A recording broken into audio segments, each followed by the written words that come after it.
Why, hello and welcome back to I'm in Practice. I'm your host, Jess Reynolds, and today I am super excited to chat with someone who's not just a powerhouse in the wellness world, which she is, but also a great inspiration to me, and that's Shirley Damberger.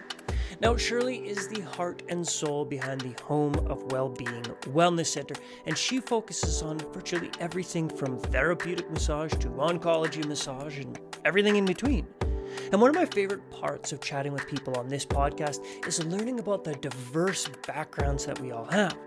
And for Shirley, before she became a massage therapist, she spent 20 years juggling the hats of consultant and business owner of an events planning business. So Shirley is not only a successful practitioner, but she's a teacher as well, and she has shared her expertise with literally thousands, teaching courses like anatomy and oncology massage, and she's taught in places like the University of Alberta and Foothills Hospital. It's her passion to get to the core of health issues that make her such a sought-after practitioner, and truly she has booked a solid year in advance. A year! That's outstanding! So today we're diving into Shirley's journey from a high-energy event planning to the tranquil yet impactful world of wellness. And she's here to share how continuous learning and a genuine care for her clients have truly helped shape her career and helped so many along the way as well. So let's jump in. Before we jump into today's episode, let's give a shout out to our sponsor, Jane, an online clinic management software and EMR. Now, the Jane team understands that getting started with a new software, well, it can be quite overwhelming, but you're not alone. To ensure the onboarding process goes smoothly, Jane offers a free data import, a personalized call to set up your account, and of course, unlimited phone, email, and chat support. And with a transparent monthly subscription, you'll never be locked into a contract. So if you're interested in learning more, book a personalized demo at jane.app/switch. And if you decide to make the switch, don't forget to use the code AIM1MO at sign up to receive a 1-month grace period on your new Jane account. Well, Shirley, welcome. I'm very grateful for the opportunity to chat with you, and I would love to start a conversation the same way I start all the conversations, and that's learning a little bit about you and what got you into this field of medicine that you practice. I know a little bit about your past, right? You were an event planner, which, might seem like a hard right to get to massage, but I'm quite curious to hear a little bit about your story. So if you would, just dive in. Tell me all about it.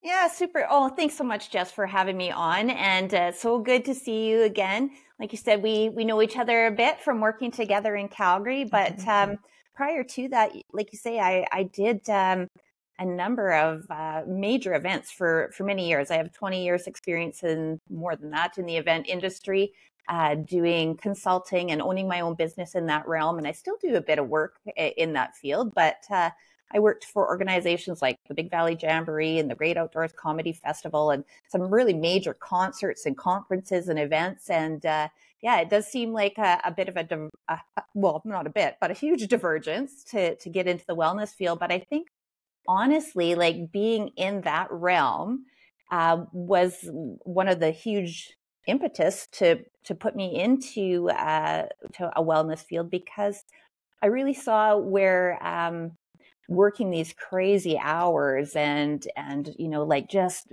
burning the candle at every end that you could burn it at was just not sustainable, and not healthy for people. That it was just, really not something that without some tangible tools and supports that, didn't really affect people in a negative way. So I really got to witness firsthand and experience firsthand for myself, like what not taking care of yourself looked like. And so that was really, I think, one of the things that spurred my passion, because every time I would look around, I'd have some time off and I'd look around my house, and everything that I had or everything that I did revolved around wellness, holistic wellness. And I thought, what am I doing? Like, I am not in alignment. I'm not congruent with where my heart is at. And so, like it was a big aha one day where I went, if this is what I do every time I get a chance to not be doing events, then maybe this is where I'm meant to be. This is maybe where my passion is. So, yeah.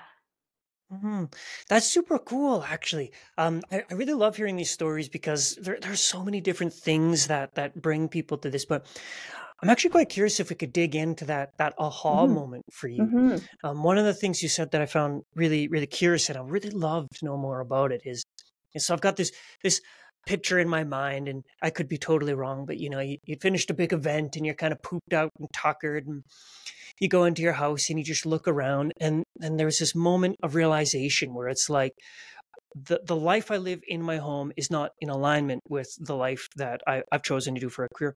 But what did that feel like? Like, how did you know that you were out of alignment? Was it like a feeling in your body, or was it like just like what happened? How did that aha moment occur or feel like? Like, how did you know? Yeah, I think it definitely was something in the body for sure, Mm, but also just a real strong message. I don't even know how to describe that. This is this is what this is what you're meant to do. I, mm, I have all kinds of examples where that has come up in my life since I've moved into the path of wellness, and how that has kind of, well, one of the big examples was, I have this aha, this is what I need to be doing, this is where I need to be refocusing my energy. And literally a couple weeks later, I'm doing a Google search, and pops up something on Thai yoga massage. mm, I had never had one before in my life. And I was like, that's what I meant to do. I am meant mhm, to go and study Thai massage. And like, I'm going to go for 3 months, 4 months, and immerse myself in this training. And yeah, like I said, I've never having had one before. And I, yeah, packed up and went and did my training. And that was just the start of mm. just a whole new career, but just a whole So new way of living. Yeah. Yeah, that's so cool. That's so cool. And in the time that I've known you and we worked together, one thing that stood out to me is there's I like I like to use types. There's so many different ways that we can type a person, right? So I Yeah. really like to say, you're the type of person. But the thing I realized about you is you're the type of person who's just good at a lot of things. Like you seem to be the type of person who could just like you're good at things. And it's I would what am say I the same about imagining? you, Jess. Oh well, gosh. And what I can imagine is, you're like really good at event planning, which is so hard. I've tried to plan like tiny events, and I get like 3 steps into it, and I'm like, you know what? No, it's just this isn't going to happen. They're hard. So I could see, like you're excelling in this field that is very challenging to do. Period. And I'm assuming it's also very challenging to do successfully, and then even more challenging to like get into some of these big events. And then there's this other thing, Thai yoga massage, which is like totally separate. So whatever that voice and that calling was, it must have been damn strong in order to sort of shift the ship of your life so fundamentally. Absolutely. And, like I think about it now, and, just that the sheer guts that it took to jump in and do that and Yeah. start from scratch. Because from that experience, then I went in and did my registered massage therapy program at Hmm. Mount Royal University.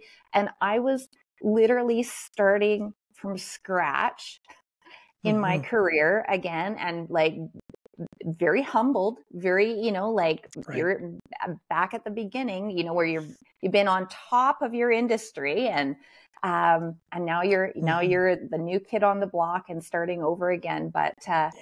you know, it was what was meant to be, and it was so good. It Hmm. was such a growth opportunity, Hmm. and man, oh man, that teaches you resilience and all kinds of other things about yourself, and just the fact that we get one chance to do what we're going to do in life. And had I not taken that opportunity, I know I would have always regretted not Yeah. knowing if I could have gone down that path and been successful with it.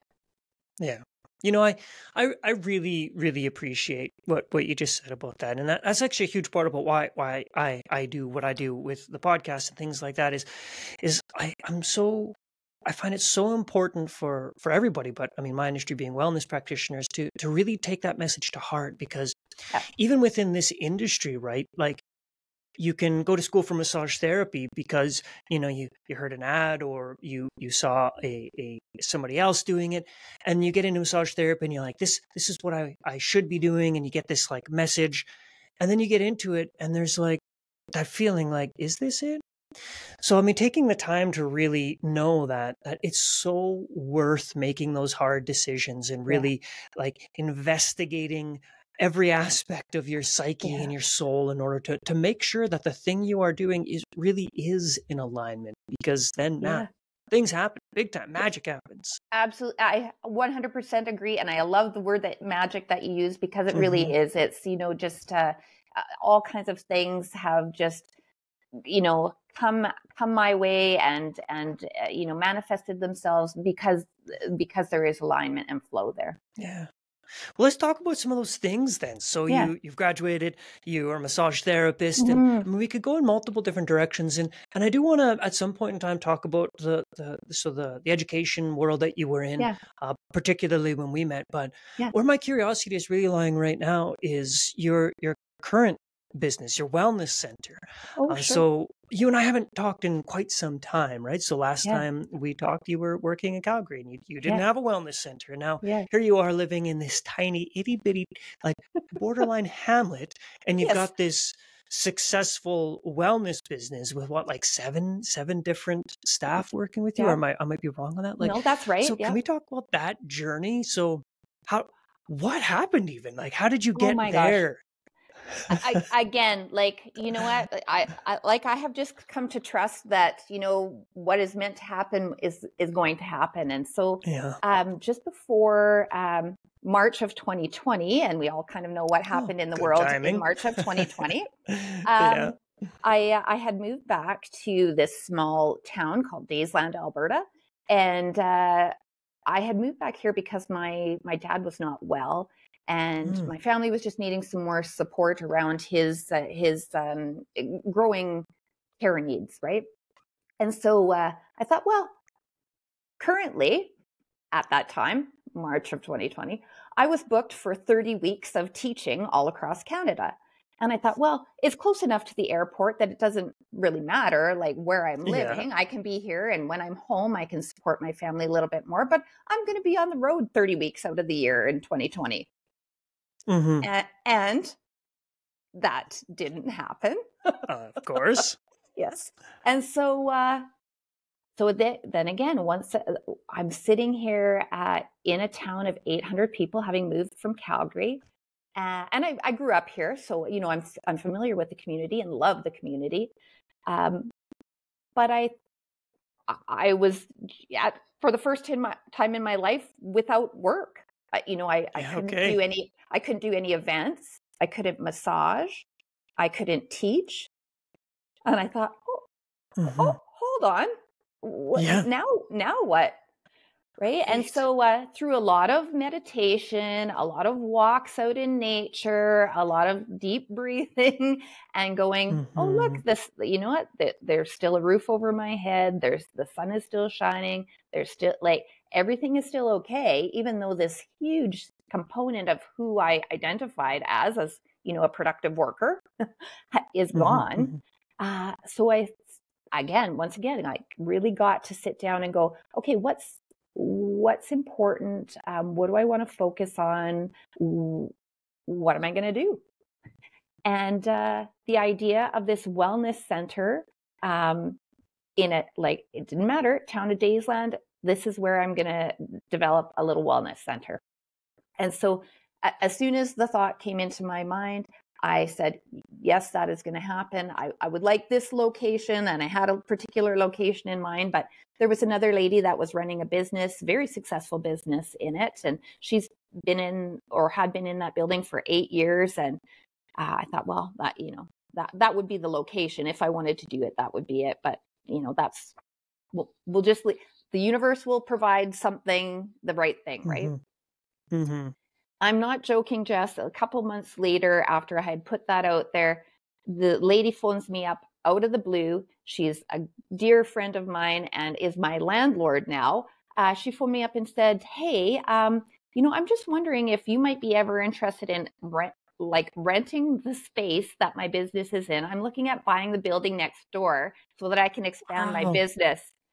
We were not friends at the time. Well, not that we weren't friends, but we were, you know, I'd met her once. Yeah. Like, so it was totally a random out of the blue call. And again, just these things lining up, aligning. So we got a space.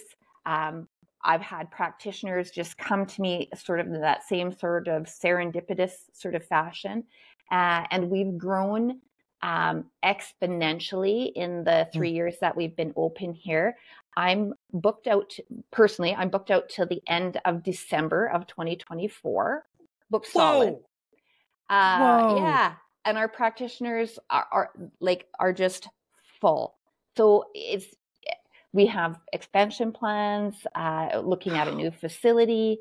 Yeah, it's been absolutely incredible. But I never, if I had have put that in my 10-year plan to set up a wellness center in Daysland, that was not anywhere in the planning. I have so many questions. So many questions about that.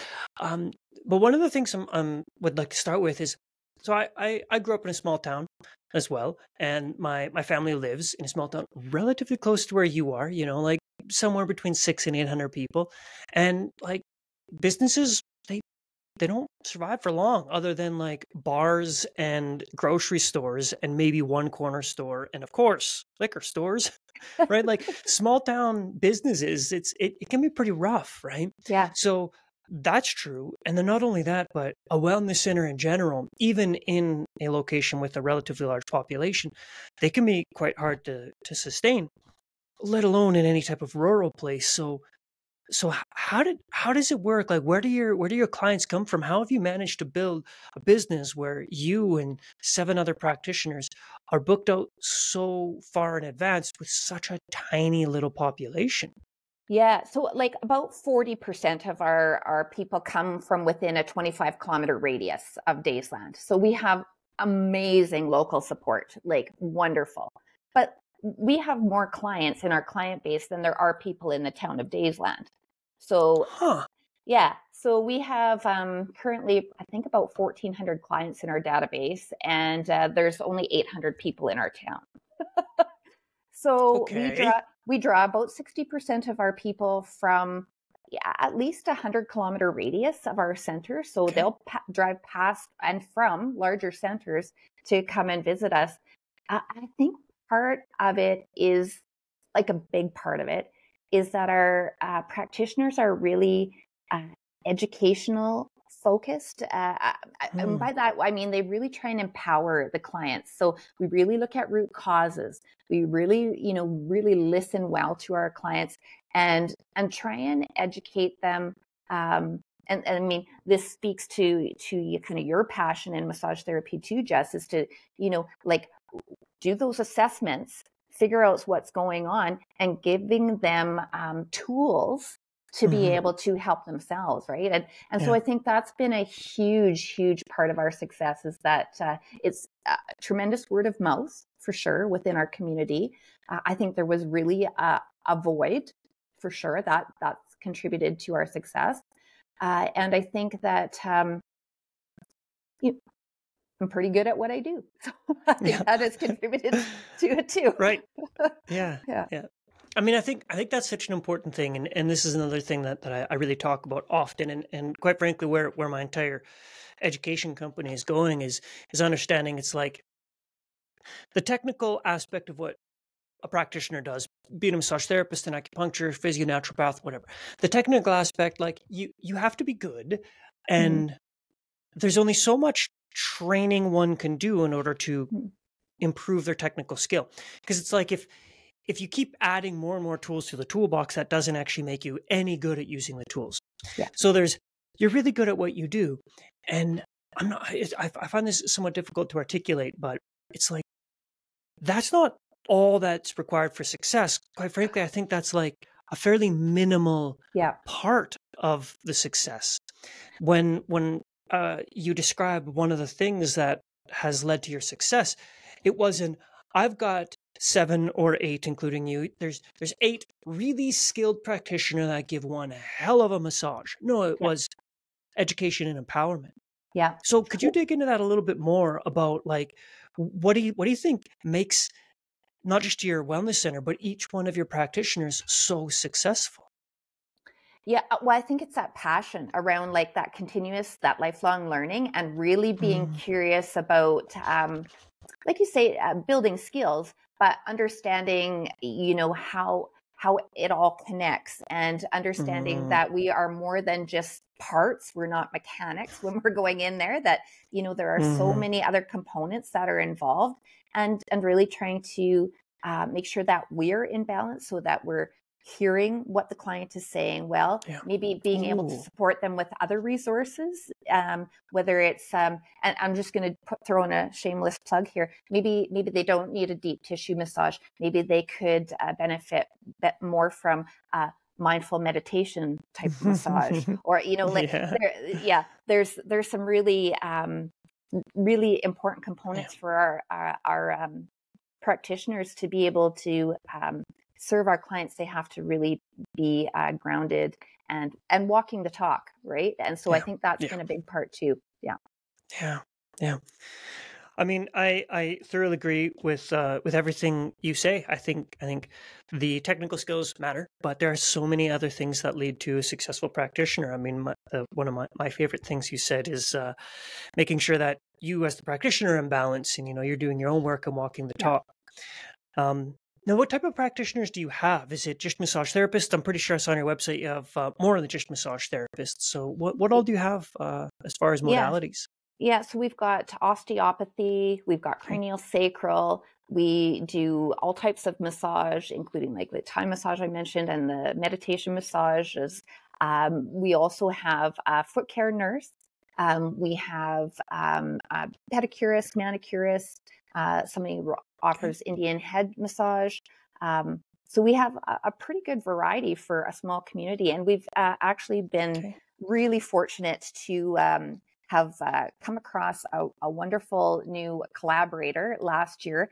I was getting a number of requests from mostly my senior clients to get more information about, like, would CBD oil help me with my aches and pains Mm, and that sort of thing. And I was like, that's not my area of expertise. So right. I contacted a lady, Kayla San Martin, who owns a company called Cannabis Nurses. And she came in and did just an amazing educational presentation to a sold out workshop that we had here in Daysland. And just incredible uptake from our clientele to learn more about the endocannabinoid system, learn more about, again, what kinds of tools can they use to strengthen their endocannabinoid system, not just Mhm. through CBD, but through massage and meditation and whole foods and getting proper exercise. And so there's been a real embracing in our small community of looking at, like, what are all these different holistic ways. And we really try and promote not just our services, but what are the other tools that you can use.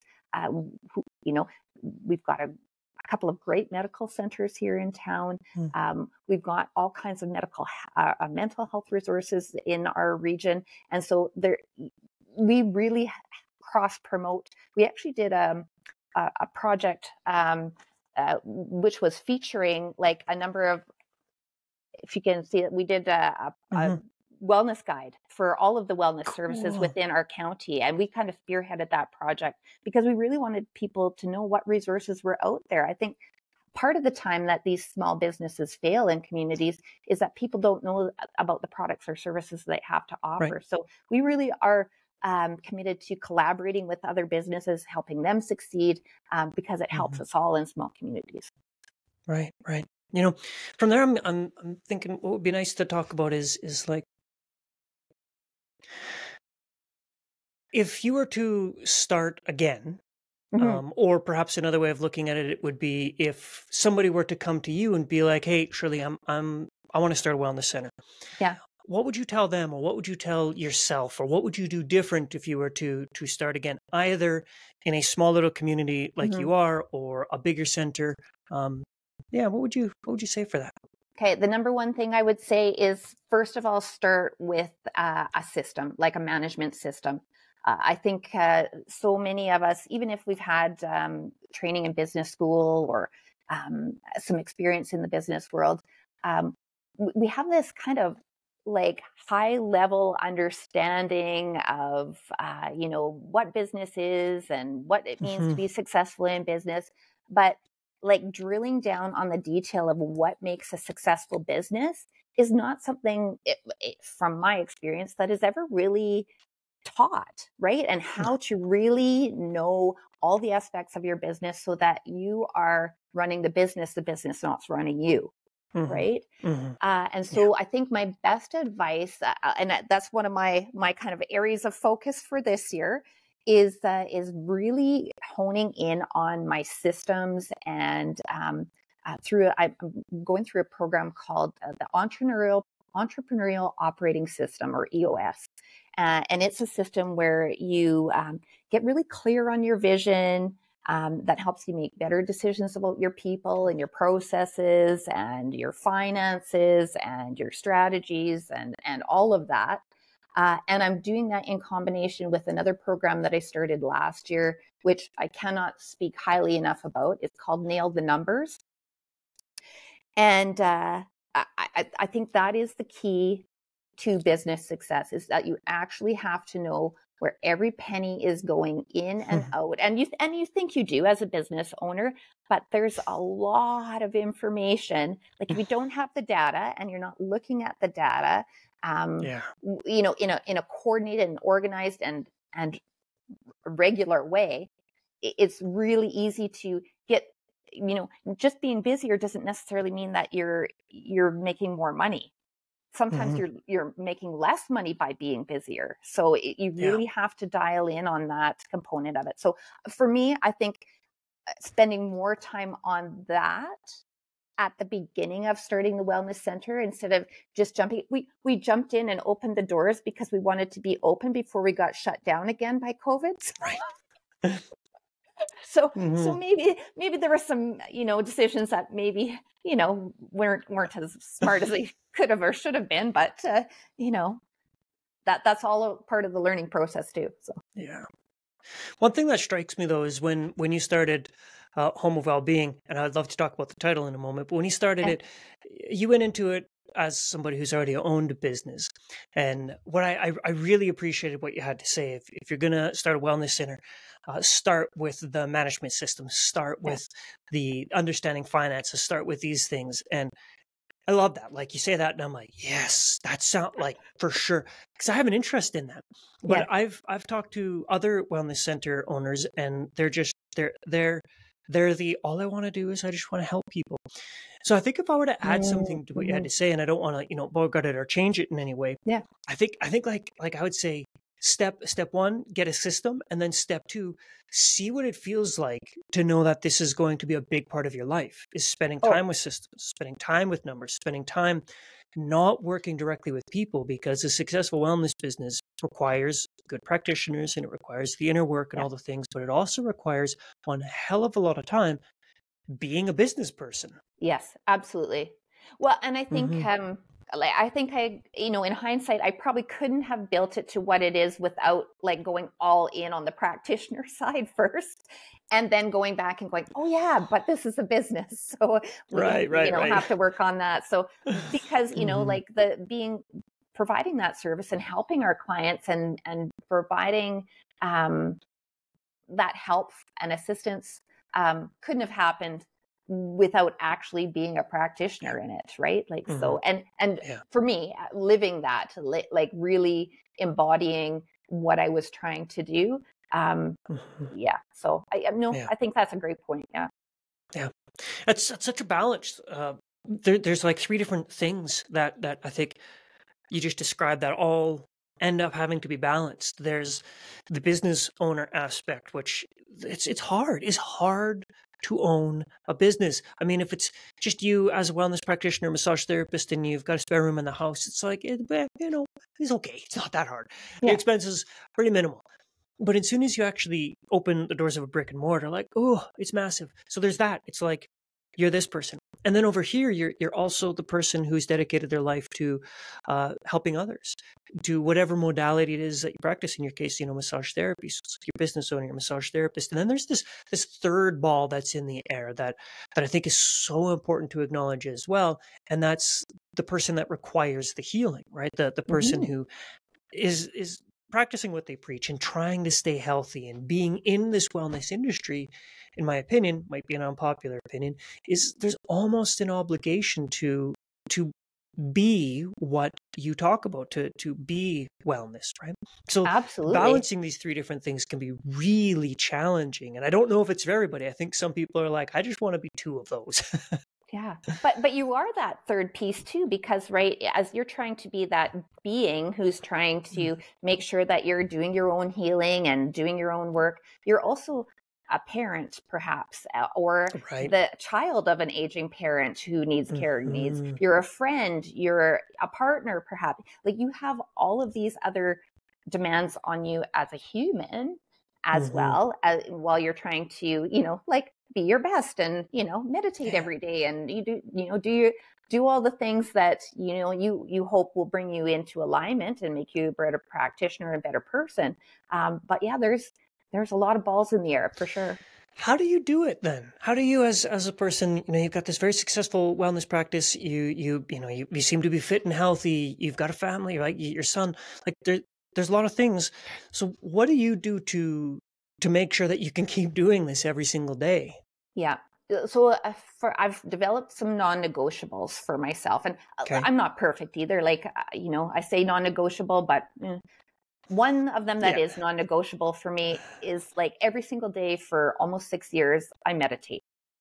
That is a non-negotiable. Beautiful. It doesn't matter what is going on in my life. That has to happen, even if it's 5 minutes, but like at least that, I've got that, I have made that commitment to myself that is non-negotiable.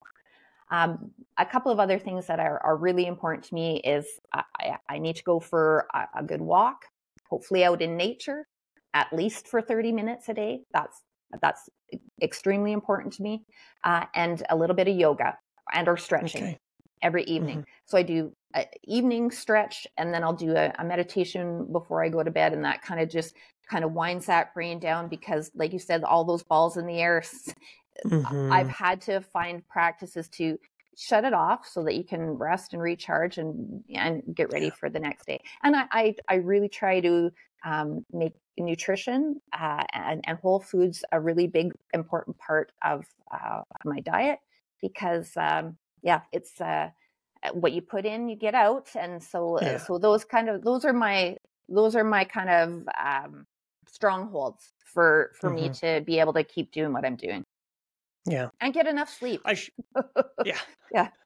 I sure appreciate that. I mean, I've got this program that's specifically for wellness practitioners, and I call it Elements of Health. And it honestly, it goes through those exact same things. I start with sleep, and then I go through nutrition, and I go through movement, and then I go through diet. And after that, I move kind of into the more spiritual things. So I talk about stress management and community and meaning, right? So I've got these 7 different elements, and it seems like, you're doing the things. My question is, what if you miss them? I mean, you got your non-negotiable, that's meditation, but what happens to you when these things start to slip? What's that like? Oh yeah, because I know it right away. Like, I'm a little older, a little more experienced. So when I see it now, I don't beat myself up over it. I just go, oh, I see that. I see myself getting too busy to do these things. And I stop and go, nope. Actually, these things are the rocks in the jar. You've heard that analogy where, like, I love that analogy. Right? Like, so you share put it, please. Yeah. So the idea is that you have a jar, and there's only so much space in this jar. And if you put the water and the sand and the gravel into the jar first, there's no room to put these rocks in. And your rocks are the most important things to keep you going, right? And so if you put those rocks in first, that's the priority. Then you can fit in gravel. Then sand will go in and fill in the spaces between the rocks and the gravel. And then the water can still fit into that same jar, but you have to Hmm. start out with the things that are the priorities, right? And Yeah. so I just call myself back to that and go, are we putting the right things in the jar first? Hmm.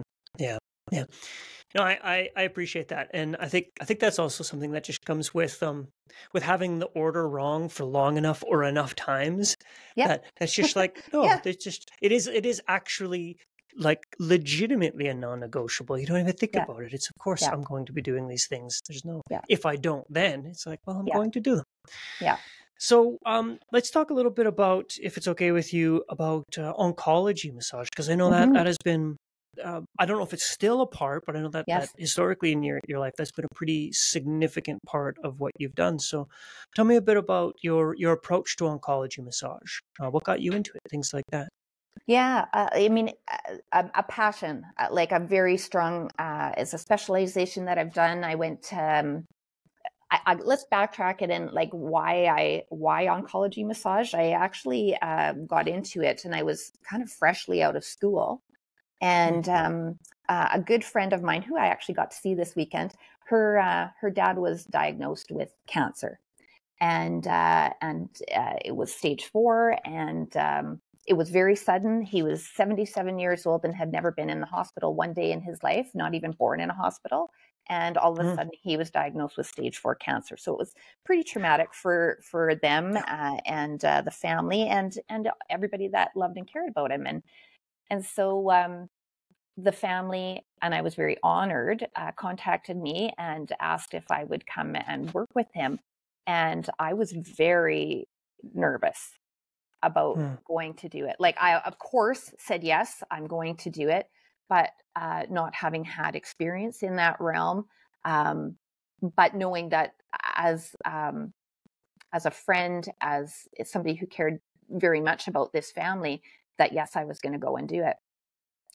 So I just started like reading, studying everything, finding out everything I could to make sure that I was going to be safe in working mm, with him.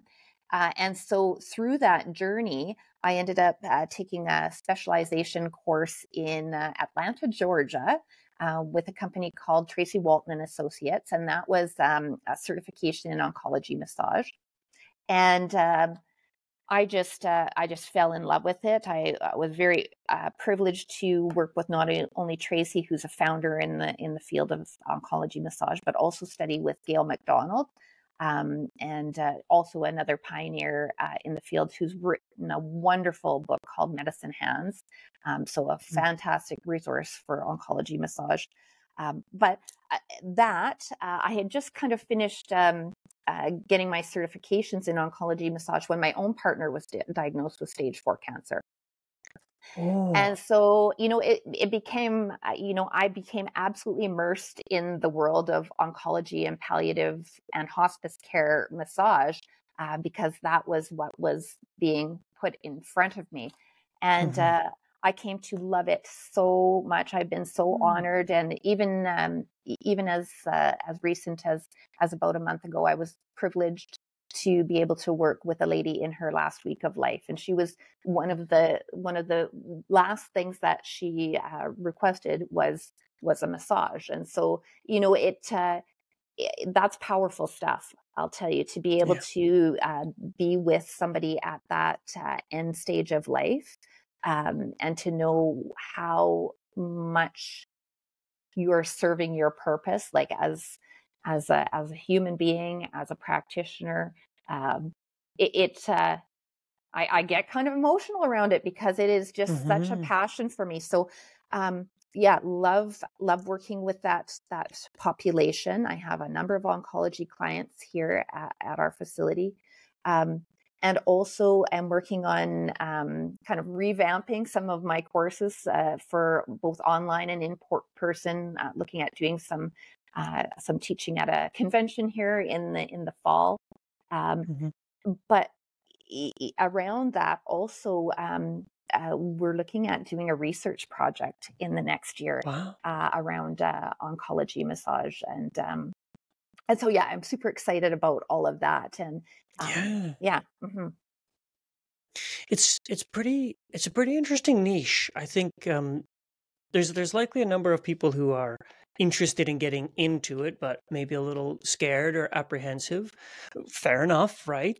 Yeah, absolutely. And then of course there's the individuals who are like, no, I'm good. I'm not interested. But for those who are interested, where should they start? Do you still offer courses in oncology?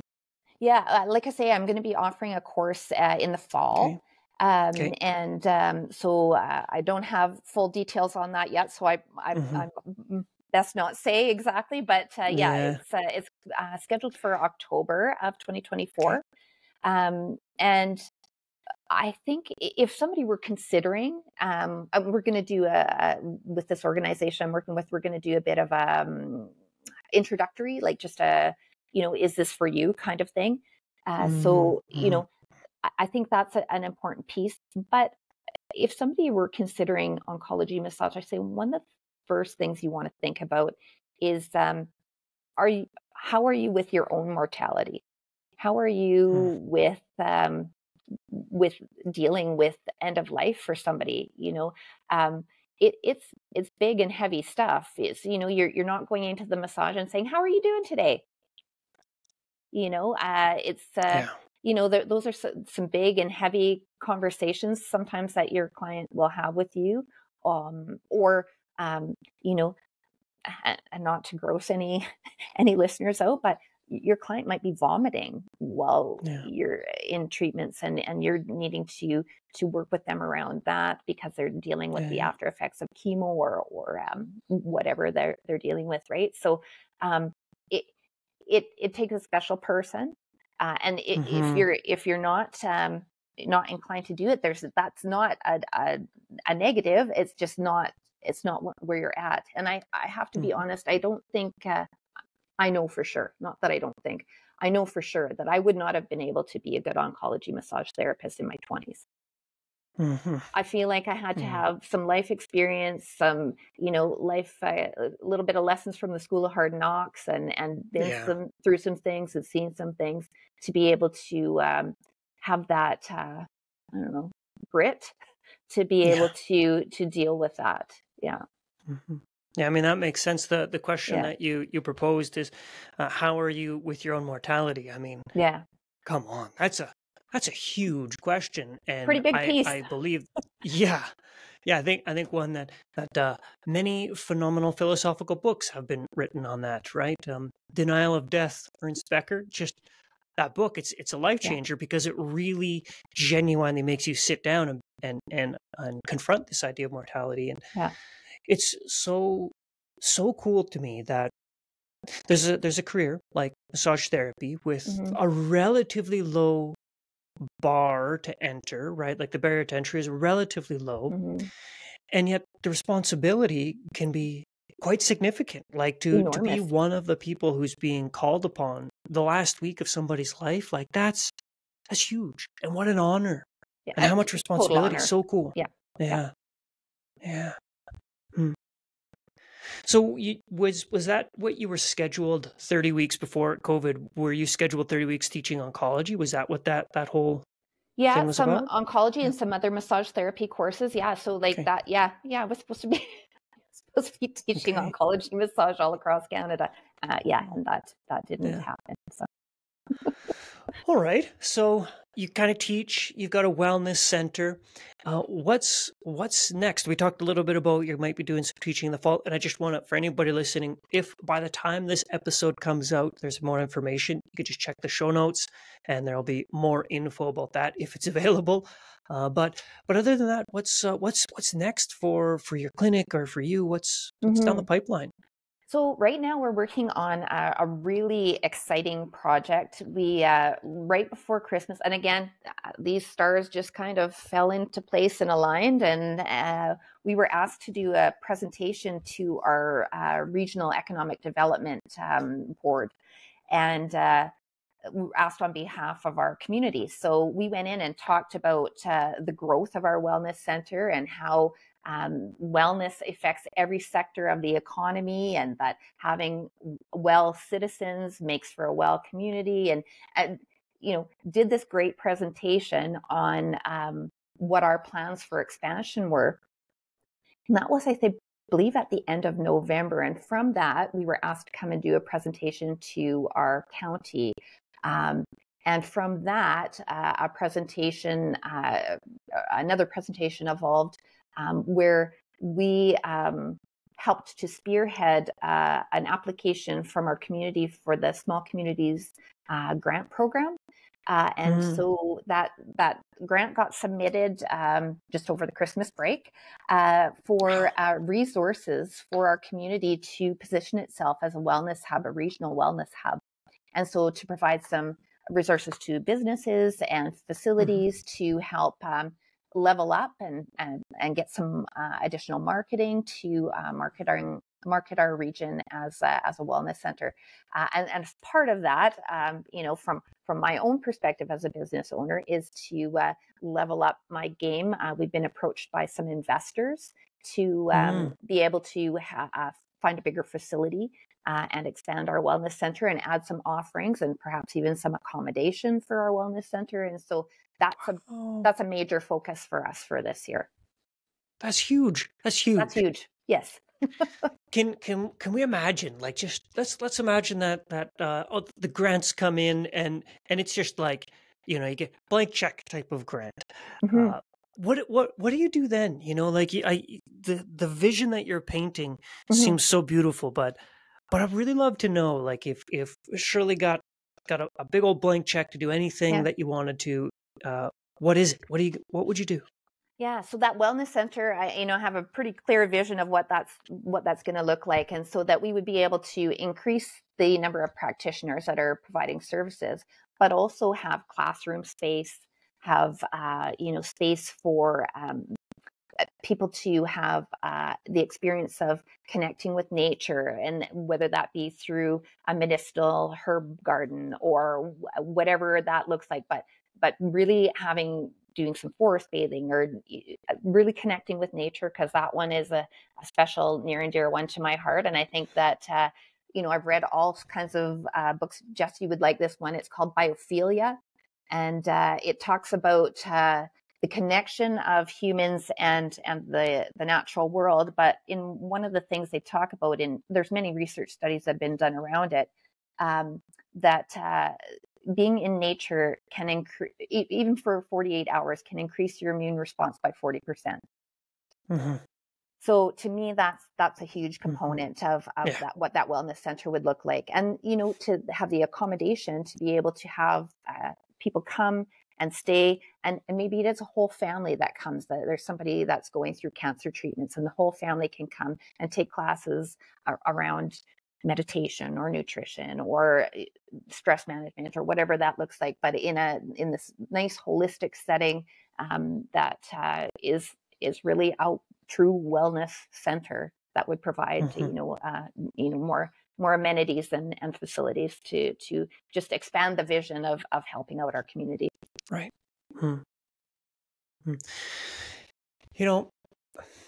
What's coming to mind as I hear describe this is what you're describing, and what's a very real possibility, like not even a real possibility. It seems as though these things are happening. This ball is rolling steadily, is to build this visionary wellness center. And I've spoken with a lot of practitioners who have a similar vision. It's one of the things I call the dream, the dream of the wellness practitioner to have. But I also talk to a lot of people who it is just the dream, it's, one day I want to do this thing. And it's this vague idea. And almost nobody actually fulfills this dream. And I'm wondering what the proper question to ask here is, but what's coming to me is, what do you think is different about what you do that has allowed you you've been in this field now for 10 years, 12, somewhere in that range?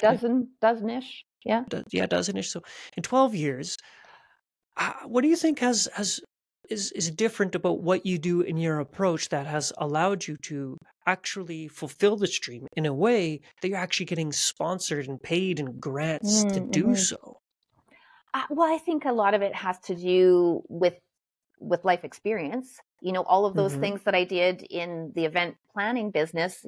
I did on sponsorship packages. I worked on grant applications. I managed people. So that those are transferable skills that that I've brought to the table. But I think even more than that, and I laugh about this a little bit, but I think it's true. I'm a bit of an OCD person, and I have come to embrace that that's a good thing.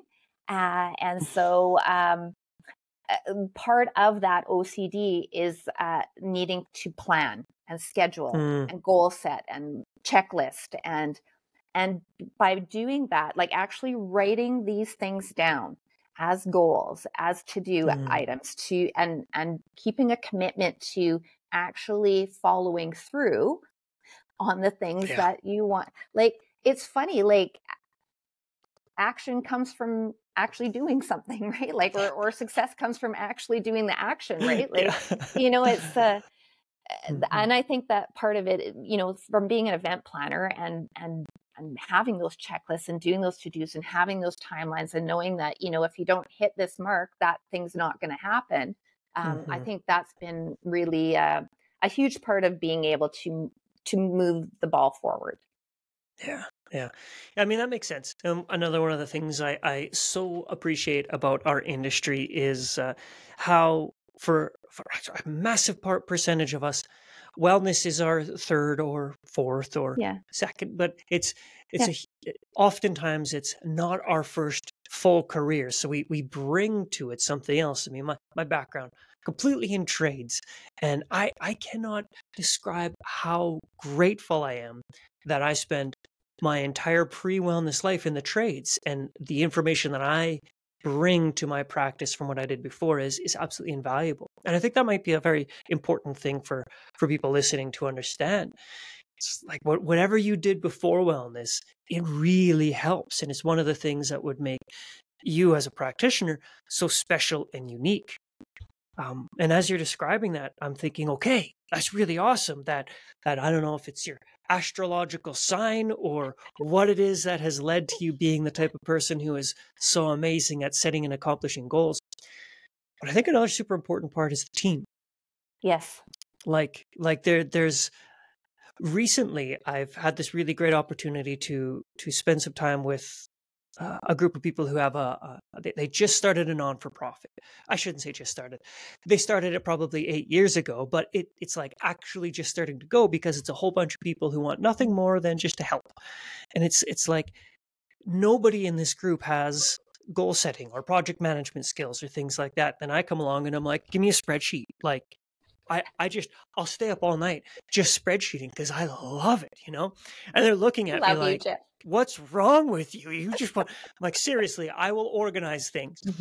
So it's such an important part too, is finding a group of people that like you complement each other's strengths. It's so true. And, in my wellness center, I am blessed to have a wonderful, like just amazing, like beyond amazing, like-minded team.